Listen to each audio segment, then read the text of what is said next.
Magandang araw mga kakutsero. Ito na naman po ang inyong lingkod na si Jigs na magbibigay sa inyo ng giya ngayong araw ng linggo. Huwag niyo kalimutan, no? Tangkilikin po natin itong daso.ph, no? Pwede po kayo mag-subscribe dyan sa daso.ph para updated kayo sa mga programa po ng Dividend Daso, no? Parang ang monthly po niyan nasa mga 1,200 plus. Check nyo na lang po. Dito, no, race number 1, dito po magsisimula yung first pick 5 po natin. No? The Pilracom rating based handicap system race class 3, 40 to 46, 47 to 53 merge. Distance is 1,400 meters at makikita natin dito yung napaka-impresibo po yung panalo. Yung Andiamo Aperense. Ito pong si Andiamo Aperense, nagpreba po ng, sa 1,200 meters ng unang takbo niya ng 1.11 at nag-1.23 po ito sa kanyang 1,400 meters na debut. Sa tingin ko, siyang horse to beat dito, no? At ito yung magaling ng marami. Pero maglalagay lang po ako ng panigundo, no? Yung numero 4, Shenshi Spirit, nasa sakyan ni Uno Hernandez, no? Baka lang sakali, no? Pero siyempre, pwede na suluhin niya Andiamo. Para sa akin lang, baka sakali maka-upset yung Shenshi dahil siya ang tingin ko mauna rito, no? Kaya dito sa race number 1, pili ko po numero 1 si Andiamo Aperense. Panigundo ko po yung numero 4 na si Shenshi Spirit. Sa race number 2, dito po magsisimula ang ating first winner take all. Pilracom Benefit Race sponsored. Pilracom Rating Based Handicap System Race Class 4, 22 to 27 split. 1,400 meters is the journey, another anybody's race. Itong karera na po ito, no? Sadyang napakahirap tong karerang ito, no? Para sa akin, may mga panalo po, yung Carmela's Lab, Chocolate Thunder, Heavyweight, Heartening to See. Ito si Heartening to See, alam naman natin na nalo ng sweepstakes yan, no? Kila Sonnet 43, kaya lang, a year ago na yun, no? At tinalo niya, kasama to si Amor My Love, no? Baka sakali, no? Pabs Cabalejo, magandang biyado po yan. Isla Puting Bato, may panalo din po yan. Kaya lang, gamay po yan ni JT Pabilik. Ngayon po, sa nagbabalik na si RM Garcia. No? May panalo din po yan. RM Garcia, napakahusay din pong hinete niya. Si Charm Campaign sa kay ni Abrea, may panalo din po. At si Luis Bill. Kaya itong karera ito, anybody's race, no? Itong si Carmela's Lab, although tinalo niya po lahat to Si Chocolate Thunder, sila King Hans, tinalo niya na po yan, malaking karera po 2 months ago, no? At sakay po siya ni BJ Galieta, no? Kaya sa tingin ko may panalo din po yan, no? Si Carmela's Lab, no? Pero ako pili ko po dito, doon ako sa numero 3 na si Mang Nano coupled with the Chocolate Thunder. Ang panigundo ko po dyan yung numero 2 na si Carmela's Lab, at isasama kong pandiado yung numero 6 si Heartening to See. Stand corrected lang po, nagpanalo po kay Carmela's Lab yung apprentice na si JC De La Cruz. Sa race number 3, dito po magsisimula ang ating first pick 6. Pilracom Benefit Race, Pilracom Rating Based Handicap System Race Class 4, 22 to 27 split. Another 1,400 meters is the distance. Another anybody's race po ito, no? Kaya nga sinasabi ko sa inyo, kahit na magtatlo, 4, mahihirapan Ito talaga, sana matapat yung mga giya natin or matapat yung mga kursonada nyo, no? Siguro, pinakamagandang tayaan siguro sa exotic nito yung mga trifecta, DD+1, yan, yung mga pick 5, pick 4, para medyo konti lang ang kapital, no? Medyo maliit lang ng konti yung kapital. Dito, another anybody's race, no? Ang mga may panalo po dyan, yung numero 1 Sister Moon, Jubilum, coupled with Amor May Amor, Golden Sunrise, ito nasiguro nung karera last na kay Christian Garganta, Grand Laughter na ipanalo pong dihado ni Pabs Cabalejo yan. Stripe of Pink, may panalo po yan. Magaling po kay Ramos yan, ipanalo niya rin po yan. Pero ako pili ko po rito, no? Ako doon po ako sa numero 5 Grand Laughter. Although may mabilis, andyan si Sister Moon, kung may magbigayan sa kanilang dalawa, may mga kachamba po dyan, no? Diyan po, yan po pili ko dyan, numero 5, Diado Grand Laughter. Gamay po ni Pabs Cabalejo yan. Ang panigundo ko po dyan, yung galing sa segundo na karaan, yung numero 4 Golden Sunrise. Ito medyo nagagamayan ni Apoy, ni Christian Garganta. At isasama kong pandiado yung numero 1 na si Sister Moon, nasa kay ni Pati Dilema. Kaya dito sa race number 3, pili ko po numero 5 Grand Laughter. Panigundo ko, numero 4, Golden Sunrise. At sasama kong pandiado, numero 1, si Sister Moon. Sa race number 4, Congressman Marvin Rillo Trophy Race sponsored. Pilracom Rating Based Handicap System Race. Class 4, 34 to 39. 1400 meters ang distansya po, no? May 7 kabayong tatakbo at matutunghayan natin dito, matutunghayan natin yung Triple Crown runner na si Batang Manda, no? Sa tingin ko doon sa karerang to nakakalamang siya rito. Kahit pag balik-balik natin mo itong karerang to tingin ko lamang siya rito. Ang tingin ko pwede makakalaban niya, no? Yung nagpalit ng hinete, no? From Apoy Asuncion to Jeffrey Zarate, no? Mas superior rider, no? Numero 4 si Part-Time Lover. Kaya dito sa karerang ito possible sinalo kasi dito. Baka wala nang paunahin si Batang Manda rito Andiyan si Asyo, andyan si Sonic Lay, pero tingin ko hindi na paunahin ng Batang Manda yan. Kaya siya po ang napipili ko dyan. Pampemero ko po yung numero 2, Open Bidding, coupled with Batang Manda. Panigundo ko naman po, numero 4, si Part-Time Lover. Sa race number 5, dito po magsisimula ang ating second winner take all. The Silver Bullet Production Trophy Race. Class 5, Pilracom Rating Based Handicap System Race. Class 5, 11 to 15 split. 1,400 meters is the journey. May siyam na kalahok. Dito nakikita ko po dito, no?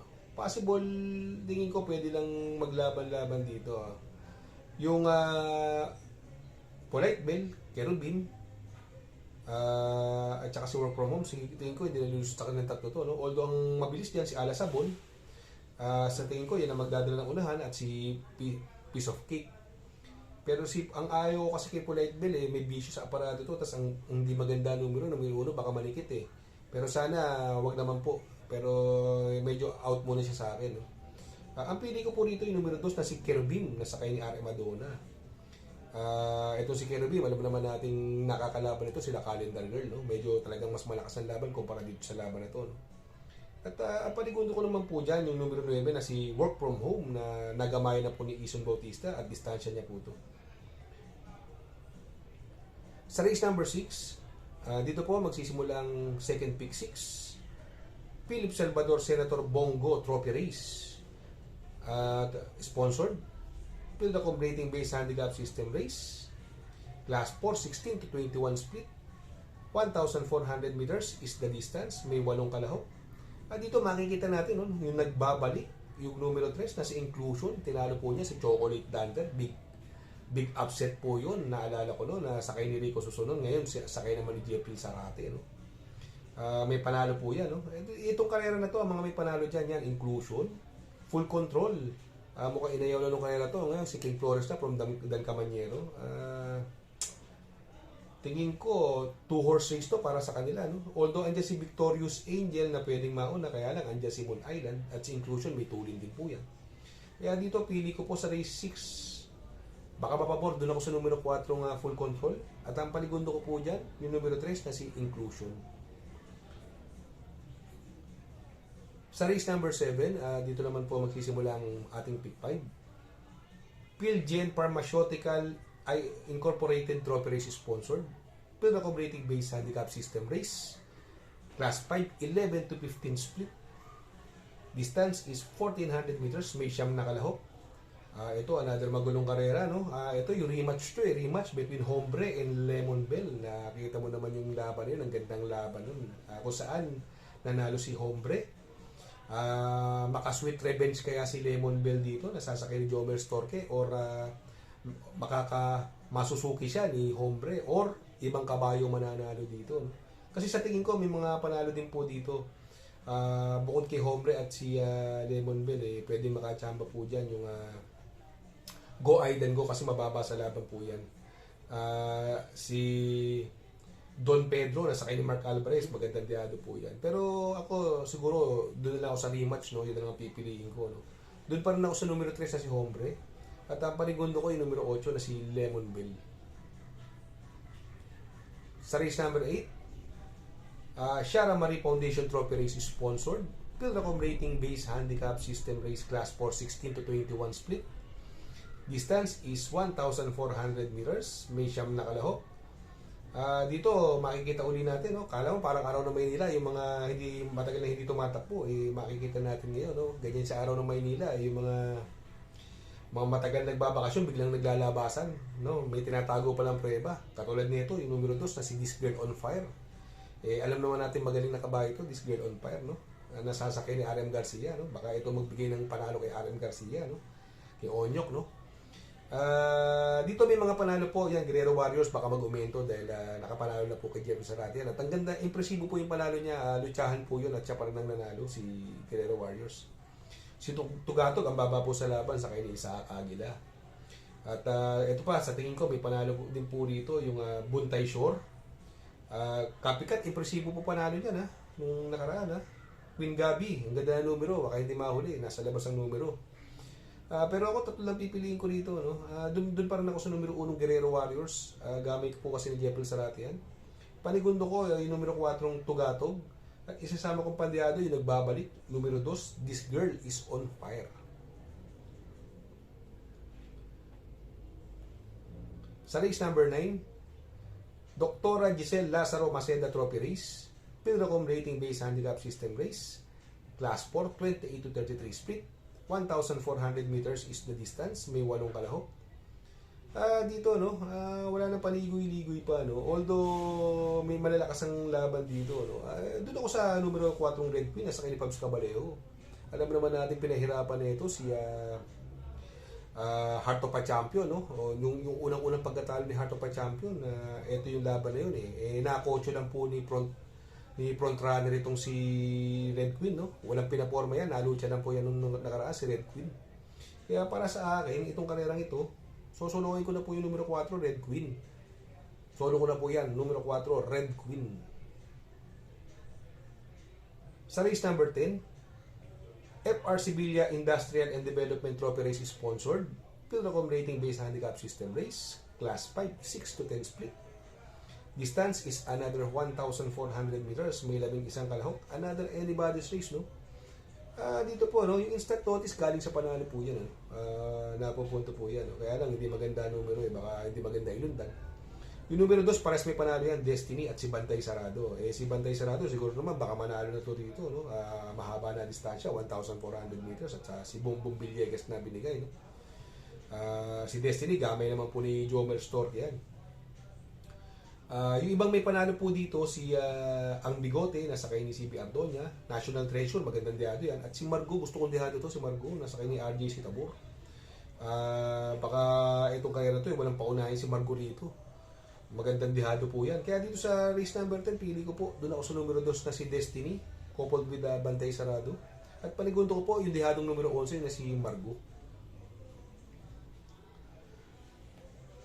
Sa race number 11, last and final race, MMTCI Trophy Race, Pilracom Rating Based Handicap System Race, Class 5, 5 placers, may 14 na kalahok, full gate po tayo, no? Full gate po tayo dito. Pero may mga coupled entry tayo, no? Yung numero 2 na si Color Blast, coupled with My Sweet Valentine, at yung numero 7 Best Shot, coupled with Modern Stroke, no? Dito nakikita ko, no, sa tingin ko may mga panalo dito, no. Yung numero 2 na si Color Blast, medyo nagagamayan na po ni JR De Ocampo yan, no. Itong Jeng Sadinap, hindi masyadong magaganda tinatakbo ni Jeng Sadinap, kaya di natin alam, baka mamaya puro inaayaw lang yun, no. Magnum Force, medyo hindi maganda mga takbo ni Magnum Force lately. Itong Best Shot at Modern Stroke, parehas may panalo to, itong dalawang kabayo na to. At yung Gianchi, binigay naman kay Ryan Base na, no? Magandang diadi. Pero ako, dalawa na lang po ang pipiliin ko dito. Doon ako sa numero 2 na si Color Blast, coupled with My Sweet Valentine. At panigundo ko po dyan, yung numero 7 Best Shot, coupled with Modern Stroke. Good luck mga kakutsero. Simpleng guide lang po. Dahil sa hirap ng karera ngayon, wala pong magaling, kundi yung kung ano yung pili nyo, yun po yung magaling.